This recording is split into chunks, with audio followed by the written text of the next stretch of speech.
Hey everybody, Bones here, Bones Garage, just bringing you an update what's going on at the garage. So happy, my 1970 Cadillac Hearse with the Superior body. She is in for some upgrades, woohoo, always fun to do an upgrade. So we are actually going to be changing this bathtub style manifold, and I'll show you what I'm talking about. The carburetor sits here. It drops the fuel into the manifold. As the fuel is sucked into the manifold, it has to go through these runners. So the fuel goes down, makes a 90, and immediately starts on the uphill right here. See how that goes up right there? Goes on that uphill, then hits another corner, and then starts going downhill into the valves and then into the cylinder. So the fuel is doing a lot of direction change, which the vaporization of the droplets, the atomization I should say, of the droplets, it's really not good for them because they keep banging into each other and becoming bigger and bigger and bigger. And the bigger the droplet, the less burn you get on it.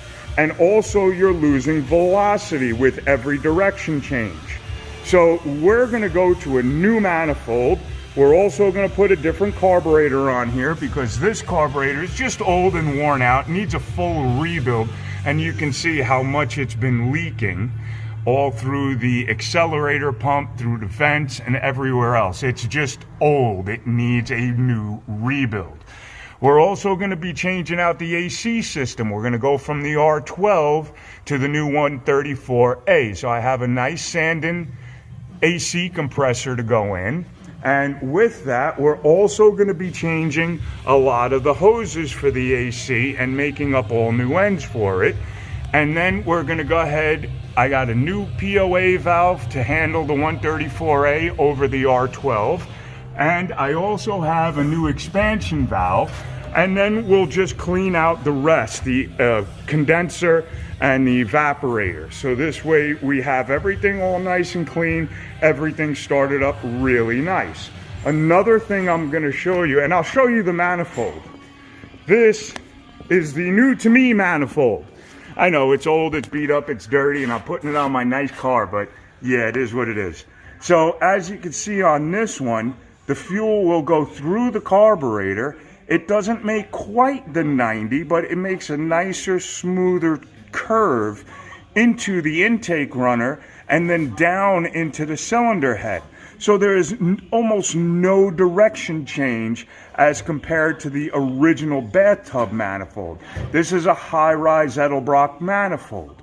Then we're going to be putting that Holley carburetor on it. It's a street carburetor. It's a 750 vacuum secondary with a choke on it. We'll throw that on there. And then there's the new Sandin compressor. That's going to go on there. It's a lot more efficient, a lot lighter.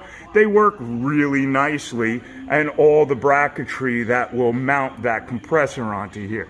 Then we have a nice air cleaner to go on, a bunch of parts, some belts to figure out how long do we need the belt for that, to go from that to the water pump, to the crankshaft, back over to the power steering pump, and then up to the AC compressor again. So a lot of time is going to go into this. It's going to take more than one day. It'll probably take a number of days, and I'll probably get it done a little at a time. For now, I just want to get the manifold on, the carburetor in, and the AC compressor on, and then make up all new spark plug wires for everything and get it all set up nicely. So there you go, guys. Getting her done. All righty, guys, have a good one. Talk to you soon. Okay, bye.